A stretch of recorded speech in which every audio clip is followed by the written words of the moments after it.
Arctic ప్రాంతం ఈ భూమి మీద ఉన్న అత్యంత మిస్టీరియస్ ప్రాంతాల్లో ఇదొకటి. అందువలన ఈ ప్రాంతంలో ఇప్పటికీ జవాబు దొరకని ఎన్నో అన్సాల్వ్డ్ మిస్టరీస్ ఉన్నాయి. వాటిలో ఒక 5 గురించి ఇప్పుడు ఈ వీడియోలో తెలుసుకుందాం. సో ఇంకెందుకు late, let's get into the video. Number 1, the lake Anjikuni event. North Canada యొక్క అడవుల్లో చాలా అంటే చాలా బలంగా గాలులు వీస్తూ ఉంటాయి. అలా గాలులు వీస్తున్నప్పుడు అప్పటి వరకు ఆ ప్రాంతంలో ఉన్న చెట్టు అక్కడ నుంచి ఎగిరిపోయి ఇంకెక్కడో పడుతూ ఉంటుంది, ఆ ప్రాంతంలో మాయమైపోతూ ఉంటుంది. ఇలాగా చెట్లు మాయమైపోవచ్చు, లేదంటే మట్టి మాయమైపోవచ్చు, ఏమైనా మాయమైపోవచ్చు. కానీ ఆ ప్రాంతంలో ఉన్న ఒక విలేజ్ మొత్తం మాయమైపోయినట్టయితే ఎలా ఉంటుంది? సో అదే జరిగిందనమాట. అండ్ దాని పేరే లేక్ అంజుకుని మిస్టరీ. అండ్ బేసిక్గా ఇది నార్త్ కెనడా యొక్క అతిపెద్ద మిస్టరీస్లో ఒకటని చెప్పొచ్చు. ఎర్లీ 20th సెంచరీ టైంలో ఆ ప్రాంతంలో ఈ మిస్టరీ గురించి తెగ డిస్కషన్ అయింది. వరల్డ్ వైడ్గా అందరూ దీని గురించి చర్చించుకున్నారు. మీడియా మొత్తం దాని మీదే ఫోకస్ చేసింది. అంత పెద్ద మిస్టరీ అనమాట. బేసిక్గా ఇదంతా కూడా జరిగింది నార్త్ కెనడాలోని ఐసీ ల్యాండ్స్కేప్స్లో. బేసిక్గా ఆ ప్రాంతంలో తిరగడం అంత ఈజీ కాదు, అట్ ద సేమ్ టైం చాలా ప్రమాదకరం కూడా. సో చాలా తక్కువ మంది మాత్రమే ఆ ప్రాంతానికి వెళుతూ ఉంటారు. వాళ్ళంతా ఎవరు అంటే ఫర్ ట్రాపర్స్. అంటే బేసిక్గా ఫర్ని కలిగి ఉన్న కొన్ని జీవుల్ని ట్రాప్ చేసి వాటిని చంపేసి వాటి యొక్క ఫర్ని అమ్ముకొని బ్రతుకుతూ ఉంటారనమాట. అలాంటి ఒక ట్రాపర్ ద్వారానే ఈ విషయం మనకైతే బయటకు వచ్చింది. బేసిక్గా ఆ ప్రాంతంలో ఇను పీపుల్ కూడా ఒకప్పుడు చాలా ఎక్కువగా నివసించేవారు. అయితే ఆ ట్రాపర్స్లో ఒక పర్సన్ పేరు జో లీల్. ఇతను ఒక సీజన్డ్ ట్రాపర్ అని చెప్పొచ్చు. ఇతను ఆ ప్రాంతానికి అప్పుడప్పుడు మాత్రమే వెళ్తూ ఉంటాడు, రెగ్యులర్గా అయితే వెళ్ళడు. అయితే ఆ ప్రాంతానికి వెళ్ళిన ప్రతిసారి కూడా అతను అక్కడ ఉన్న ఇన్యూ పీపుల్తో కలిసి భోజనం చేస్తూ ఉండడం, లేదంటే వాళ్ళతో కలిసి తిరగడం, మాట్లాడడం, ఇవన్నీ చేస్తూ ఉండేవాడు. అండ్ లీల్కి ఆ ప్రాంతానికి సంబంధించిన డీప్ నాలెడ్జ్ ఉంది. అండ్ అక్కడ ఎక్కడ ఎలాంటి ప్రాబ్లమ్స్ ఉంటాయి అనేది క్లియర్గా తెలుసు. సో తను కూడా ఇంకా ఆ ప్రాంతంలో ఒక మెయిన్ పర్సన్ అయిపోయాడు. అండ్ ఇన్యూ పీపుల్ కూడా అతన్ని తమలో కలుపుకున్నారు. అలా ఆ ప్రాంతానికి వెళ్ళినప్పుడల్లా వాళ్ళని కలుస్తూ ఉండేవాడు. అయితే 1930వ సంవత్సరంలో కూడా ఒకసారి ఆ ప్రాంతానికి వెళ్ళినప్పుడు వాళ్ళని కలుద్దామని లేక్ అంజుకుని దగ్గర ఉన్న ఆ ఇన్యూ పీపుల్ విలేజ్కి అయితే వెళ్ళాడు. అయితే అతను అక్కడికి వెళ్ళి చూసి చాలా షాక్ అయ్యాడు. ఎందుకంటే ఎప్పుడూ అక్కడ మనుషులు నివసిస్తూ కనిపించేవారు, కానీ ఆ రోజు మాత్రం ఒక్క మనిషి కూడా లేడు. మొత్తం ఆ విలేజ్ అంతా నిర్మానుష్యంగా ఉంది, మొత్తం వెలివేయబడింది. ఆ ఇళ్ళు యాజ్ ఇట్ ఈస్గా అలాగే ఉన్నాయి వాళ్ళు నివసించేవి, కానీ మనుషులైతే మాత్రం ఒక్కరు కూడా కనిపించట్లేదు. అండ్ గాలి ఏమో చాలా చల్లగా ఉంది.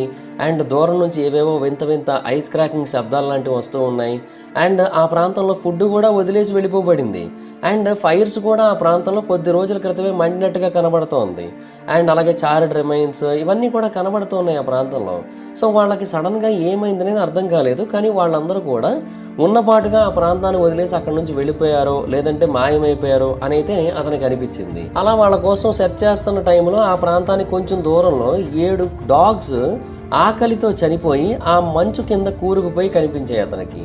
సో అది ఆ మిస్టరీని ఇంకా పెద్దది చేసింది. అంతేకాదు ఆ ప్రాంతంలో కొన్ని పర్సనల్ బిలాంగింగ్స్ని కూడా చూశాడు అతను. అలాగే అన్టచ్డ్ ఫుడ్ సప్లైస్ కూడా ఉన్నాయి అక్కడ.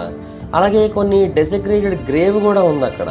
సో ఇక్కడ ఏదో జరిగింది, ఎవరో ఇక్కడికి వచ్చారు, అటాక్ చేశారు అని తెలుస్తోంది. అది కూడా హ్యూమన్సే హ్యాండ్స్తోని ఇదంతా కూడా చేశారు అని తెలుస్తోందని అతనికి అనిపించింది. సో ఇమీడియట్గా బయటికి వెళ్ళి ఈ విషయం గురించి అందరికీ తెలియజేశాడు. సో ఆ ప్రాంతానికి చెందిన పోలీస్ ఆఫీషియల్స్ ఇమీడియట్గా వాళ్ళ గురించి ఇన్వెస్టిగేషన్ స్టార్ట్ చేశారు. సో ఎంత ఇన్వెస్టిగేట్ చేసినప్పటికీ కూడా మిస్సింగ్ విలేజెస్లో ఒక్కరు కూడా మళ్ళీ కనపడలేదు. వాళ్ళకి ఏమైంది అనేది అసలు ఏమాత్రం తెలియలేదు. అయితే ఆ టైంలో ఆకాశంలో ఒక బ్లూ లైట్ రెగ్యులర్గా పల్సేట్ అవుతూ కనిపించడం మొదలుపెట్టింది. అంటే నార్థన్ లైట్స్కి కొంచెం సిమిలర్గా కనిపించింది. సో అది మేబీ ఆ విలేజెస్కి సంబంధించిన క్లూ అయి ఉండొచ్చు అని కొంతమంది అభిప్రాయపడ్డారు, కానీ అది ఎంతవరకు వాస్తవమో తెలియదు. సో కెనేడియన్ ప్రెస్ ఇమీడియట్గా దీని గురించి రిపోర్ట్ చేసింది.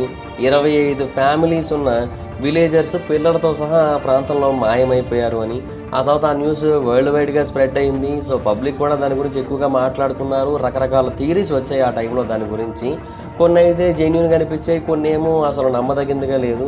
అండ్ స్కెప్టిసిజం కూడా వచ్చింది. అంటే కొంతమంది ఏమన్నారంటే అసలు అలాంటి విలేజే లేదు, లీల్ చెప్పింది నిజమని నమ్మకం ఏముంది, మేబీ అతను తన యొక్క ట్రాపింగ్ బిజినెస్ని పెంచుకోవడానికి ఇలా చేశాడేమో.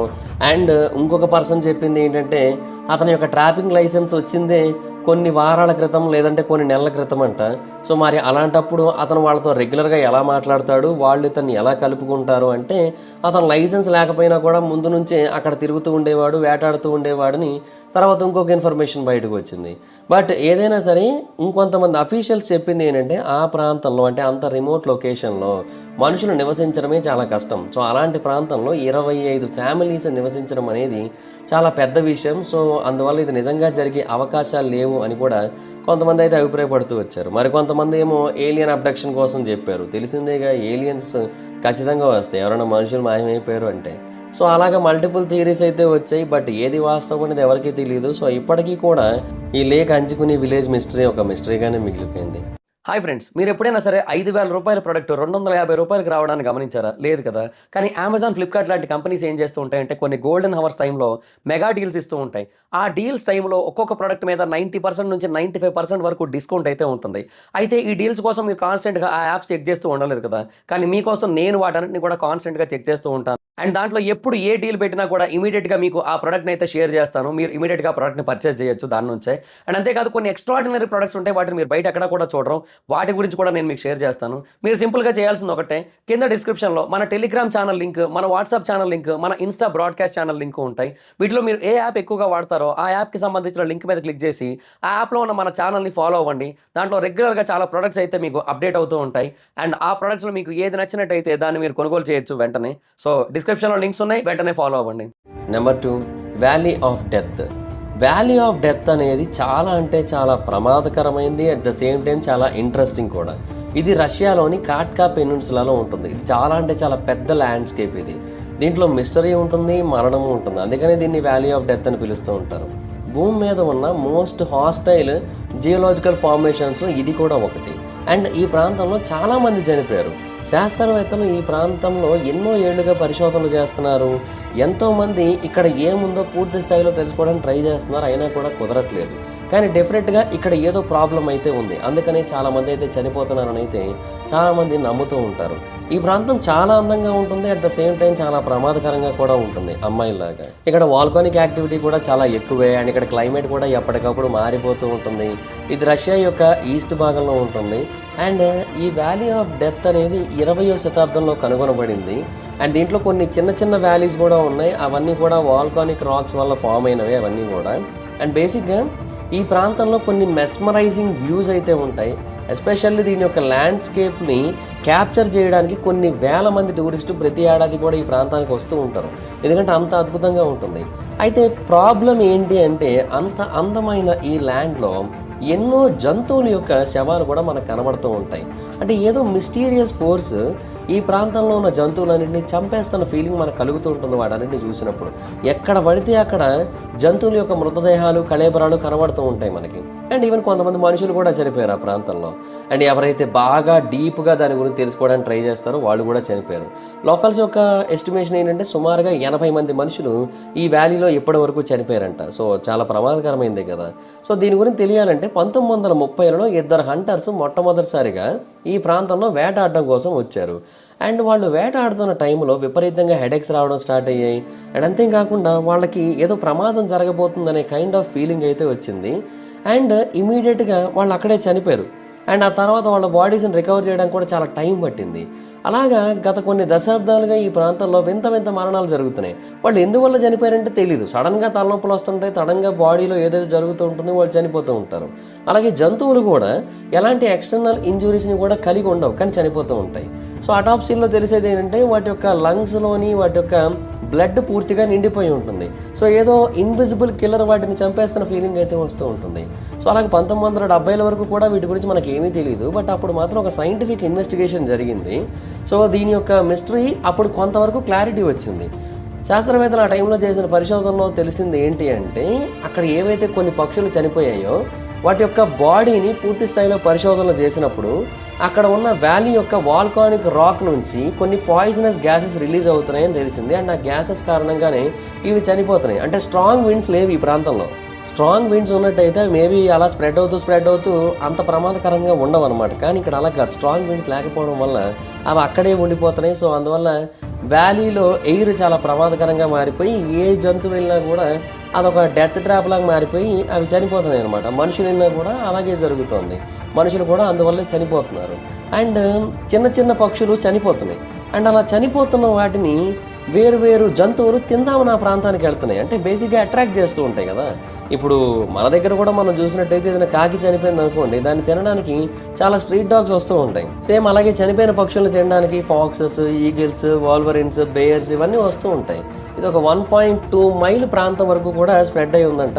ఆ ప్రాంతం అంతా కూడా చాలా ప్రమాదకరమైంది. మిగతా ప్రాంతాలు అయితే మాత్రం కొంచెం పర్లేదని అయితే శాస్త్రవేత్తలు తెలియజేశారు. అయితే సైంటిఫిక్ ఎక్స్ప్లెనేషన్ కొంతమంది యాక్సెప్ట్ చేసినప్పటికీ కూడా లోకల్ పీపుల్ ఏమని చెబుతున్నారంటే, ఇక్కడ మాకు రాత్రిపూట కొన్నిసార్లు మెటాలిక్ స్పియర్స్ కనబడుతూ ఉంటాయి, ఏలియన్ ఆబ్జెక్ట్స్ కనబడుతూ ఉంటాయి, వాటి కారణంగా కూడా ఇలా జరుగుతూ ఉండొచ్చు, వాళ్ళు ఏదైనా చేస్తూ ఉండొచ్చు అని కూడా అభిప్రాయపడుతూ ఉంటారు.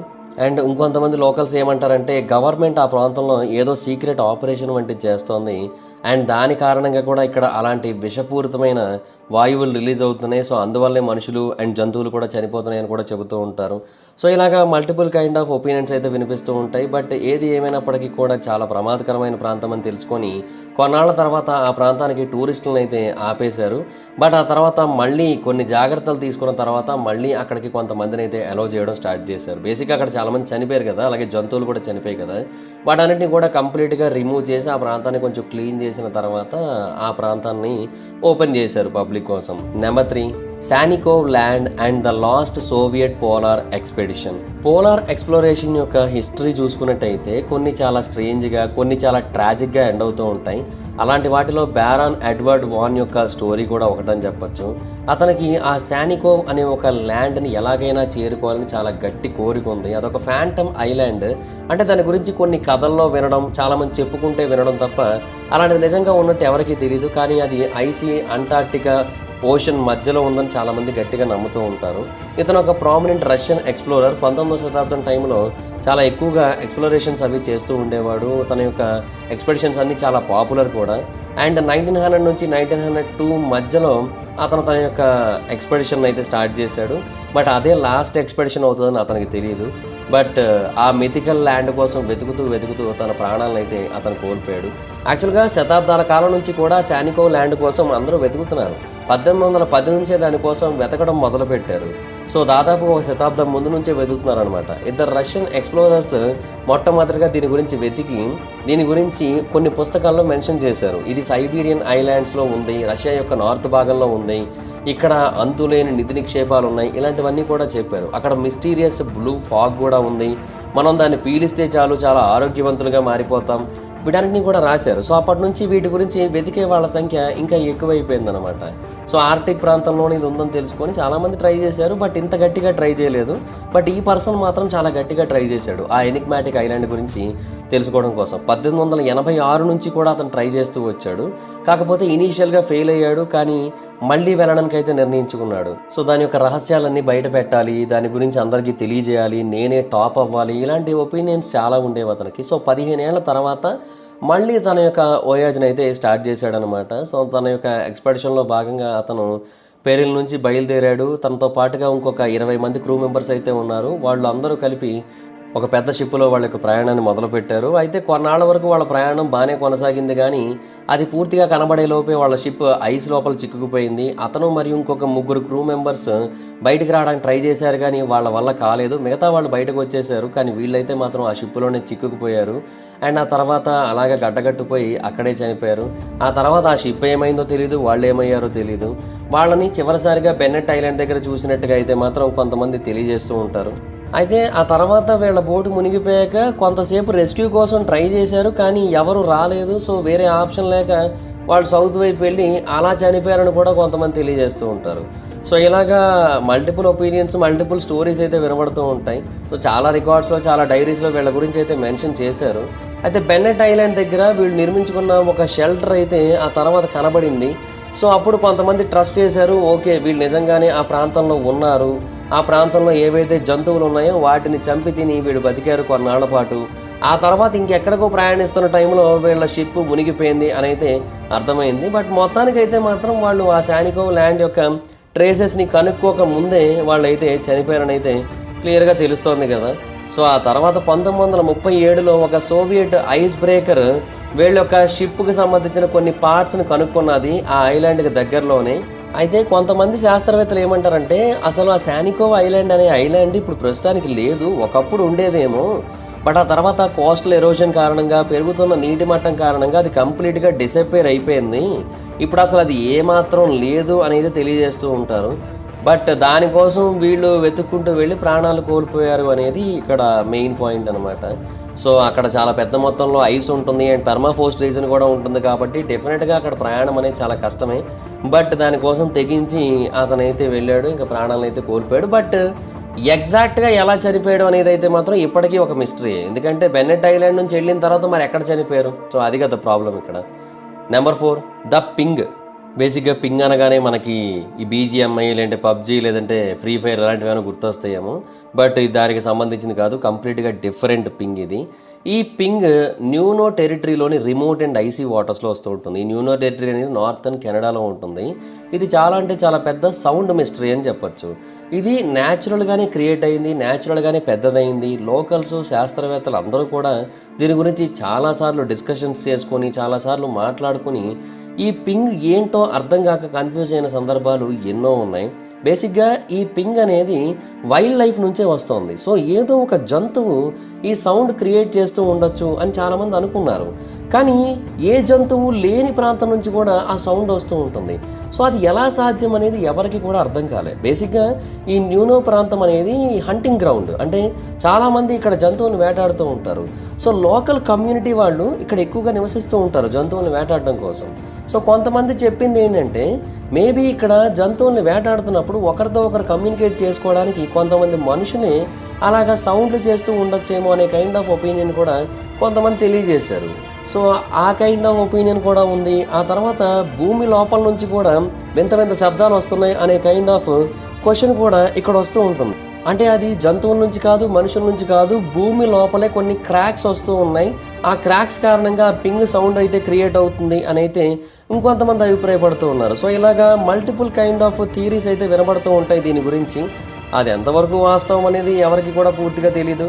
Canadian department of national defence వాళ్ళు కూడా దీంట్లో 2016 సంవత్సరంలో ఇంటర్ఫీర్ అయ్యి ఇన్వెస్టిగేట్ చేయడానికి ట్రై చేశారు. బట్ అయినా కూడా నో యూజ్ అని చెప్పొచ్చు. అండ్ ఆ ప్రాంతంలో చాలా లేక్స్ లాంటివి కూడా ఉంటాయి. సో వాటి నుంచి వస్తూ ఉండొచ్చు అని కొంతమంది చెబుతూ ఉంటారు. అంటే అక్కడ కొన్ని చేపలు లాంటివి కూడా నివసిస్తూ ఉంటాయి కదా, సో వాటి వల్ల కూడా వస్తూ ఉండొచ్చేమో అనే కైండ్ ఆఫ్ ఒపీనియన్ అయితే వినిపిస్తూ ఉంటుంది. సో గవర్నమెంట్ అయితే చాలా రకాలుగా పరిశోధనలు అయితే చేసింది. But still no use. అంటే ఈ సౌండ్ దేని నుంచి వస్తుంది అనేది అయితే మాత్రం మనకి క్లారిటీగా అయితే మాత్రం తెలియట్లేదు ప్రస్తుతానికి.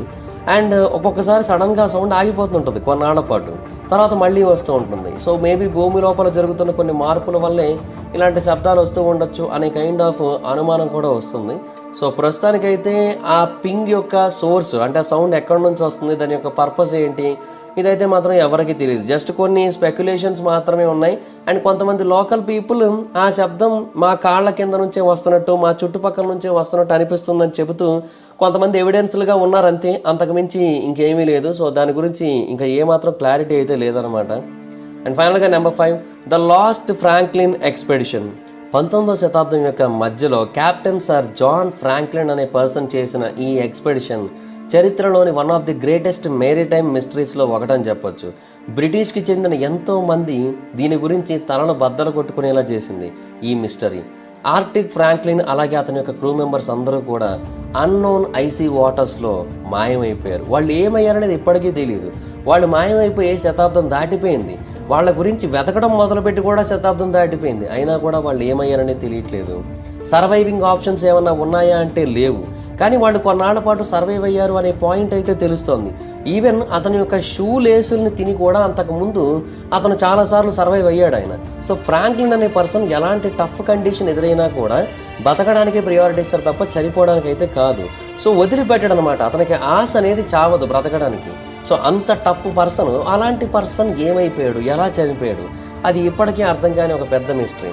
బేసిక్గా వాళ్ళు నార్త్ వెస్ట్ ప్యాసేజ్లో ఒక మాన్యుమెంటల్ ఎక్స్పెడిషన్ అయితే చేపట్టాలనుకున్నారు. అందుకోసం 129 మంది మనుషులు 2 వెల్ ఎక్విప్డ్ షిప్పుల్లో బయలుదేరారు. వాటి పేర్లు HMS అరబస్ అండ్ HMS టెర్రర్. ఈ రెండిటికి కూడా కావాల్సినంత ఫండింగ్ ఉంది. అండ్ 1 సంవత్సరం పాటు తినడానికి కావాల్సిన ఫుడ్ ఉంది. అన్ఎక్స్ప్లోర్డ్ కెనేడియన్ ఆర్టిక్ ప్రాంతం మొత్తాన్ని ఎక్స్ప్లోర్ చేయాలన్న ఉద్దేశంతో వాళ్ళ యొక్క ఎక్స్పెడిషన్ అయితే స్టార్ట్ చేశారు. కానీ వాళ్ళు పోలార్ రీజన్ యొక్క హార్ష్ రియాలిటీస్ నుంచి అయితే మాత్రం ఎస్కేప్ అవ్వలేకపోయారు. ఇనీషియల్గా 2 షిప్పుల్లో ప్రయాణం బాగానే సాగింది వాళ్ళకి. కానీ ఆ తర్వాత క్రూ మెంబర్స్ సడన్గా డిసప్పేర్ అయిపోయారు. సో ఆ ప్రాంతంలో క్యానిబలిజం చాలా ఎక్కువగా ఉంటుంది, అంటే మనుషుల్ని చంపి తింటూ ఉంటారు. సో దానికి సంబంధించిన డౌట్స్ చాలా ఎక్కువ వచ్చాయి ఇంగ్లాండ్లో ఆ టైంలో. అంటే మేబీ వీళ్ళని అలాగే క్యానిబల్స్ ఎవరైనా చంపి తినేసారేమో అనే క్వశ్చన్ వచ్చింది. అయితే అసలు నిజం అంతకంటే భయంకరమైనది. అది ఏంటంటే వాళ్ళు ఐస్ లోపల చిక్కుకుపోయారు. కొన్నాళ్ల పాటు వాళ్ళు బాగానే ప్రయాణించారు, కానీ ఆ తర్వాత హెచ్ఎంఎస్ ఆరబస్, హెచ్ఎంఎస్ టెర్రర్ రెండూ కూడా రెంట్లెస్ ఆర్టిక్ ఐస్లో చిక్కుకుపోయాయి అండ్ ఏమాత్రం ముందుకు వెళ్ళలేకపోయాయి. 1 సంవత్సరం పాటు వాళ్ళ షిప్పుల్లో అలాగే ఉన్నారు. ఆ బ్రూటల్ ఆర్టిక్ కండిషన్స్ మధ్య ఉన్న ఫుడ్ని కొంచెం కొంచెం తింటూ ఐస్ ఎప్పుడైనా కరుగుతుందేమో, ముందుకు వెళ్దామేమో అన్నట్టు చూస్తూ వచ్చారు, కానీ ఎంతకీ ఐస్ కరగదే. సో అందుకని ఇంకా ఆ షిప్పులను అక్కడే వదిలేసి అక్కడ నుంచి దూరంగా వెళ్ళిపోవడానికి అయితే ట్రై చేశారు. అలాగా చాలా దూరం ప్రయాణించారు, కానీ ఏం ఉపయోగం లేదు. యాక్చువల్గా అప్పటికే చాలామంది చనిపోయారు 1 సంవత్సరం టైంకే. కెప్టెన్ ఫ్రాంక్లిన్ అప్పటికే చనిపోయాడు చల్లదనం కారణంగా. ఇంకా తర్వాత మిగిలిన కొంతమంది కూడా ఆ ఐస్లోనే చిక్కుకుపోయి అలా చనిపోవడం జరిగింది. సో ఆ తర్వాత వాళ్ళని ఇంకా ఏ చేపలు మింగేసాయో ఇంకా వాళ్ళకే తెలియాలి ఇంకా. సో బేసిక్గా 2014 వరకు కూడా వీళ్ళ గురించి ఏం తెలియలేదు. గత 2014 అంటే వీళ్ళు మాయమైపోయిన 150 సంవత్సరాల తర్వాత వీళ్ళ షిప్పులు అయితే కనిపించాయి. హెచ్ఎంఎస్ ఆరాబస్ 2014లో కనిపించింది, హెచ్ఎంఎస్ టెర్రర్ 2016లో కనిపించింది. సో 2 షిప్పులు కూడా చాలా మంచి కండిషన్లో ఉన్నాయి.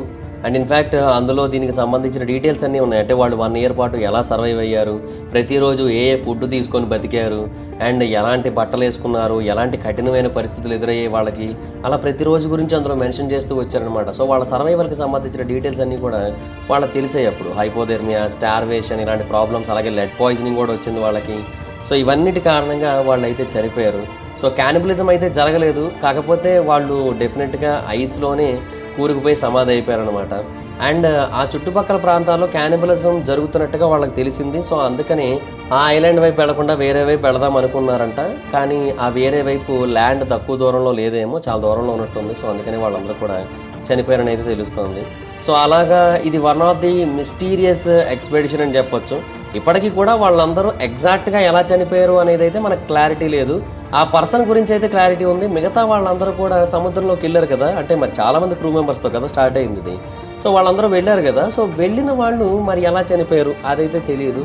బట్ ఏదైనా సరే 150 సంవత్సరాల పాటు చాలా పెద్ద మిస్టీరియస్ ఎక్స్పెడిషన్గా ఉంది ఇదైతే మాత్రం. ఫైనల్గా ఈ షిప్పులు బయటపడ్డాక కొంత క్లారిటీ వచ్చింది, బట్ ఇంకా కొన్ని క్వశ్చన్స్ అయితే మిగిలే ఉన్నాయి. సో దాట్స్ గైస్, చూశారు కదా, ఇవి ఆర్టిక్ ప్రాంతంలోని 5 అన్సాల్వ్డ్ మిస్టరీస్. వీటిలో మీకు ఏది చాలా మిస్టీరియస్గా అనిపించిందో కింద కామెంట్ సెక్షన్లో తెలియజేయండి. So that's guys, thanks for watching the video.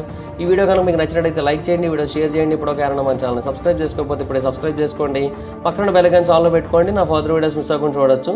చాలా మంది చూస్తున్నారు కానీ సబ్స్క్రైబ్ చేసుకోవట్లేదు. So please try to subscribe, click the bell icon also. నా ఇన్స్టాగ్రామ్ ఐడి జబర్దస్త్ మైత్రం, అక్కడ కూడా వచ్చినట్టు ఫాలో అవచ్చు. Thank you so much guys, bye bye, meet next video, bye bye. Hi friends, మీరు ఎప్పుడైనా సరే 5,000 రూపాయల ప్రొడక్ట్ 250 రూపాయలకి రావడానికి గమనించారా? లేదు కదా. కానీ అమెజాన్, ఫ్లిప్కార్ట్ లాంటి కంపెనీస్ ఏం చేస్తూ ఉంటాయంటే కొన్ని గోల్డెన్ హవర్స్ టైంలో మెగా డీల్స్ ఇస్తూ ఉంటాయి. ఆ డీల్స్ టైంలో ఒక్కొక్క ప్రొడక్ట్ మీద 90% నుంచి 95% వరకు డిస్కౌంట్ అయితే ఉంటుంది. అయితే ఈ డీల్స్ కోసం మీరు కాన్స్టెంట్గా ఆ యాప్స్ చెక్ చేస్తూ ఉండలేరు కదా. కానీ మీకోసం నేను వాటన్నిటిని కూడా కాన్స్టెంట్గా చెక్ చేస్తూ ఉంటాను. అండ్ దాంట్లో ఎప్పుడు ఏ డీల్ పెట్టినా కూడా ఇమీడియట్గా మీకు ఆ ప్రొడక్ట్ని అయితే షేర్ చేస్తాను. మీరు ఇమీడియట్గా ప్రొడక్ట్ని పర్చేస్ చేయొచ్చు దాని నుంచే. అండ్ అంతేకాదు కొన్ని ఎక్స్ట్రాడినరీ ప్రొడక్ట్స్ ఉంటాయి, వాటిని మీరు బయట ఎక్కడ కూడా చూడరు. వాటి గురించి కూడా నేను మీకు షేర్ చేస్తాను. మీరు సింపుల్గా చేయాల్సింది ఒకటే, కింద డిస్క్రిప్షన్లో మన టెలిగ్రామ్ ఛానల్ లింక్, మన వాట్సాప్ ఛానల్ లింక్, మన ఇన్స్టా బ్రాడ్కాస్ట్ ఛానల్ లింక్ ఉంటాయి. వీటిలో మీరు ఏ యాప్ ఎక్కువగా వాడతారో ఆ యాప్కి సంబంధించిన లింక్ మీద క్లిక్ చేసి ఆ యాప్లో ఉన్న మన ఛానల్ని ఫాలో అవ్వండి. దాంట్లో రెగ్యులర్గా చాలా ప్రొడక్ట్స్ అయితే మీకు అప్డేట్ అవుతూ ఉంటాయి. అండ్ ఆ ప్రొడక్ట్స్లో మీకు ఏది నచ్చినట్టయితే దాన్ని మీరు కొనుగోలు చేయొచ్చు వెంటనే. సో డిస్క్రిప్షన్లో లింక్స్ ఉన్నాయి, వెంటనే ఫాలో అవ్వండి.